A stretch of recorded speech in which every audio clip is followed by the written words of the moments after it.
Hello बच्चों। आज की क्लास में हम डिस्कस कर रहे हैं हमारी कक्षा 7 की गणित की वर्कशीट 20।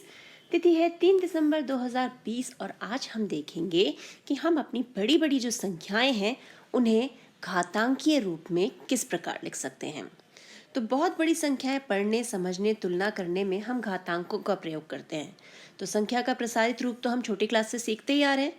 जैसे ये है 47,561, तो प्रसारित रूप में यानी विस्तारित रूप जिसे हम बोलते हैं उसे हम कैसे लिखेंगे?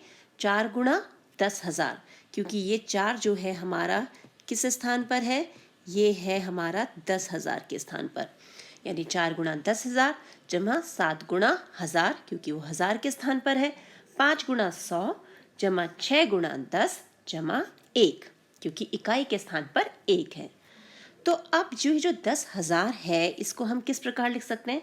10 गुणा 10 गुणा 10 गुणा 10, यानी 10 को 4 बार हमने गुणा किया तो उत्तर आ गया हमारे पास 10 की घात 4।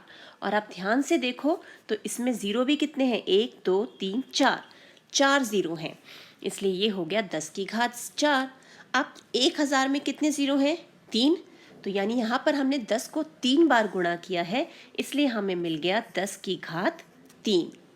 तो अब किसी भी संख्या को जो 1 से 10 के बीच में एक दशमलव संख्या है और 10 की घातीय गुणनफल के रूप में व्यक्त किया जा सकता है, उसे हम उसका मानक रूप कहते हैं। अब देखते हैं हम संख्या का प्रसारित रूप, कि हम किस प्रकार किसी भी बड़ी संख्या को घातांक के रूप में व्यक्त कर सकते हैं। तो सबसे पहले जैसे हमें यहाँ उदाहरण दिया हुआ है कि संख्या जो ये 390,878 यानी 3,90,878 को घातांक के रूप में व्यक्त कीजिए। तो पहले हम इसे प्रसारित रूप में लिख के देखें। 3 गुणा 1,00,000 जमा 9 गुणा 10,000, 0 गुणा 1,000 जमा 8 गुणा 100, 7 गुणा 10, 8 गुणा 1। तो ये बन गया 3 गुणा 10 की घात 5। अब वैसे भी हम देखें 3 ये रहा हमारे पास, इसके 3 के आगे कितने अंक हैं? 1 2 3 4 5, तो 10 की घात हो जाएगी 5। अब बारी आ गई हमारे पास 9 की, यानी ये 9, 9 के आगे कितने अंक हैं? 1 2 3 4, तो 9 गुणा 10 की घात हो गई 4। अब जमा में कौन आ गया? 0, तो 0 के आगे कितने अंक हैं? 0 गुणा 10 की घात 1 2 3, तो 10 की घात हो गई 3 जमा 8, 8 के आगे सिर्फ 2 ही अंक है, तो 10 की घात 2 जमा 7, जिसके आगे सिर्फ 1 ही अंक है, तो 10 की घात 1। और ये जो हमारा लास्ट वाला 8 है, इसके आगे तो कोई भी अंक नहीं है, क्योंकि यही लास्ट पोजीशन पे है, तो 10 की घात आ गई 0। तो यहाँ 10 के घातांक अधिकतम मान 5 से प्रारंभ होते हुए एक एक करते हुए घट के कहाँ तक आ गए हैं?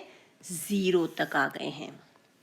तो इस प्रकार हम संख्या को उसके प्रसारित रूप में लिख सकते हैं। फॉर एग्जाम्पल, अगर हमारे पास संख्या हो 2 9 7 3 5, इसे हमें घातांक के रूप में लिखना है, तो हम क्या करेंगे? 2 गुणा 10 की घात, हमने यहाँ से शुरू किया, अब इसके आगे कितने अंक हैं? 1 2 3 4, तो 10 की घात 4 हो गई। जमा, अब बारी आ गई हमारे 9 की, गुणा आगे 9 की, अभी हमने 9 ले लिया, तो उसके आगे कितने अंक हैं? 1 2 3 ही अंक हैं, तो 10 की घात 3। जमा, अब बारी आई 7 की, तो 7 के आगे कितने अंक हैं? 10 की घात कितनी हो जाएगी? कितने अंक हैं ये? 2, शाबाश। फिर बारी आ गई 3 की, 3 के आगे सिर्फ 1 ही अंक है, तो 10 की घात 1। और फिर लास्ट में है हमारे पास 5, जिसके आगे कोई अंक नहीं, तो 10 की घात 0। तो यहाँ अधिकतम घात 4 से शुरू हुई और कम होते होते कहाँ पर पहुँच गए हम? 0 पर। तो इसी प्रकार जब हम किसी बड़ी संख्या को घातांक के रूप में व्यक्त करते हैं, तो अधिकतम घात से शुरू करते करते एक एक कम करते हुए हम 0 पे पहुंच जाते हैं। 4 3 2 1 0, जैसे रॉकेट उड़ता है ना हमारा, 10 9 8 7, है ना? तो उसी प्रकार यहाँ भी हम एक एक नंबर पीछे होते हुए, घात कम होते हुए 0 तक पहुंच जाते हैं। अब बारी आई हमारे संख्या के मानक रूप की। तो संख्या का मानक रूप कैसे होता है? उसके लिए हम करते हैं, जैसे हमें यहाँ दिया हुआ है ये संख्या 39,087.8, तो ये संख्या हम लिख लेते हैं यहाँ। अब हमें क्या करना है, ये जो दशमलव का स्थान है इससे उल्टे हाथ पर, यानी दशमलव के उल्टे हाथ पर हम देखें कितने अंक हैं, 1 2 3 4 5। कितने अंक हो गए, 5। अब इन 5 में से हम एक नंबर घटा देते हैं, तो 5 में से एक गया 4। तो हमने क्या करना है, इस दशमलव को उठा के यहाँ पर लाना है, यानी 3 के बाद, पहले अंक के बाद हम इसे ले आएंगे, बाकी अंक एज इट इज़ लिखेंगे, और ये जो हमने एक घटा के 4 नंबर लाया है ना, इसे 10 की घात 4 बना देंगे। ऐसा क्यों हुआ ये भी बताओ। ये दशमलव का स्थान हमने कितने स्थान घुमाया, 1 2 3 4, यानी 4 स्थान पार करने के बाद ये यहाँ पर पहुँचा, इसलिए 10 की घात 4 हो गया।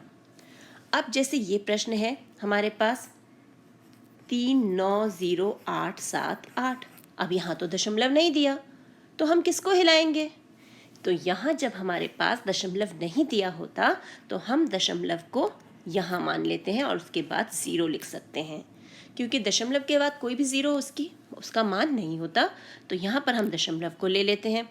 अब हमें लाना है इसे एक अंक के बाद, यानी इस स्थान पर, तो 1 2 3 4 5, तो कितने स्थान पार किए उसने, 5, तो 3.90878 गुणा 10 की घात 5 हो गया हल। ये आ गया अपने मानक रूप में। तो इस प्रकार हम बड़ी से बड़ी संख्या को सरल रूप में लिखने के लिए उसके मानक रूप में उसे व्यक्त कर सकते हैं। अब प्रश्न हल करें। तो सबसे पहला प्रश्न क्या है हमारा, आओ अभ्यास करें। हमें क्या करना है, संख्या को घातांकीय रूप और मानक रूप में व्यक्त करना है। पहले घातांकीय रूप में लिखना है और फिर उसके मानक रूप में उसे बदलना है। तो अब देखते हैं, सबसे पहली संख्या हमारी ये रही। तो सबसे घातांकीय रूप, तो पहले हम 2 लिख लेते हैं, 2 गुणा, अब 10 की घात, तो इस 2 के बाद कितने अंक हैं, 1 2 3 4 5, यानी 10 की घात हो गई 5, जमा 7 गुणा 10 की घात।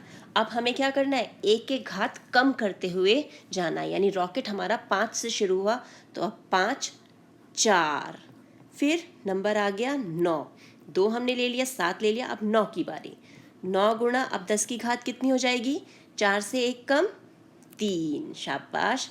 फिर बारी आ गई हमारे 4 की, 4 गुणा 10 की घात अब कितनी हो जाएगी, 2, फिर 0 आ गया, 10 की घात 1, और लास्ट आ गया हमारे पास 4, तो 10 की घात कितनी हो गई, अब 0 हो गया ये हल। अब हमें इसे इसके मानक रूप में भी लिखना है। तो मानक रूप में लिखने का तरीका आपको बताया है, तो यहाँ हम लिख लेते हैं मानक रूप। तो मानक रूप में हमें क्या करना है, इसमें दशमलव नहीं दिया तो दशमलव आप खुद मान लेंगे। और कितने अंक दिए हुए हमें यहाँ पर, 1 2 3 4 5 6, 6 अंक दिए, 6 में से 1 घटा दिया, बचा 5, यानी हम इसे लिख सकते हैं 2.7904 गुणा 10 की घात, कितने बचे थे हमारे पास, माइनस करने के बाद 5, 10 की घात 5 उत्तर आ गया यहाँ पर। ठीक है, अब अगला प्रश्न देखते हैं। अगला प्रश्न हमें ये दिया हुआ है, अब इसको सबसे पहले घातांकीय रूप में, तो पहले 3 को हमने लिया, अब 3 गुणा 10 की घात, कितने अंक हैं इसके आगे, 1 2 3 4 5 6, तो 10 की घात हो गई 6, जमा 0 गुणा, अब बस एक एक घात कम करते जाते हैं, 5, फिर 0 आया, यानी 0 गुणा 10 की घात 4, जमा 6 गुणा 10 की घात 3, जमा 1 गुणा 10 की घात 2, जमा 9 गुणा 10 की घात कितनी आ जाएगी, 1, अब 1 बच गया, और लास्ट में बचा 4 गुणा 10 की घात 0।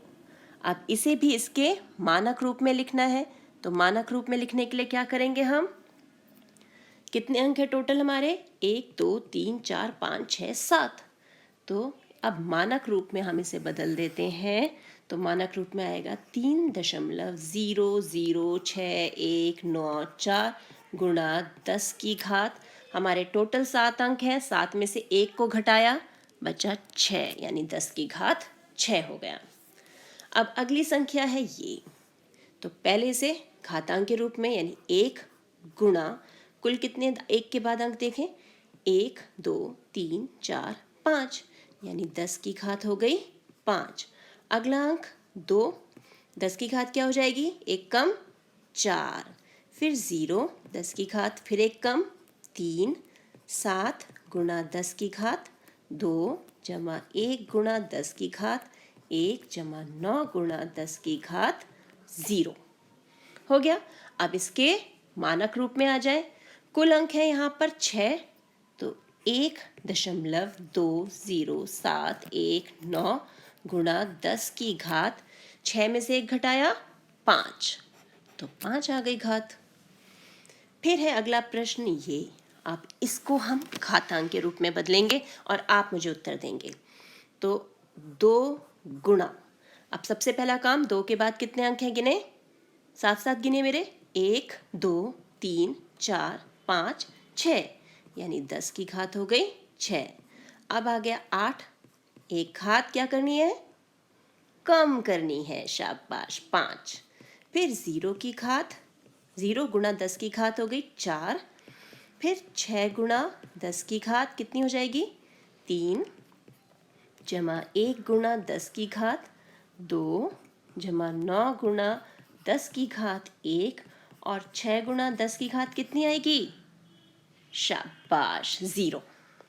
अब मानक रूप में बदलें, कुल अंक है हमारे पास 7, तो 2 के बाद लगा दिया दशमलव, 80619 गुणा कुल अंक 7 है, तो 10 में से 7 में से 1 माइनस किया तो बच गया 6, तो 10 की घात हो गई 6।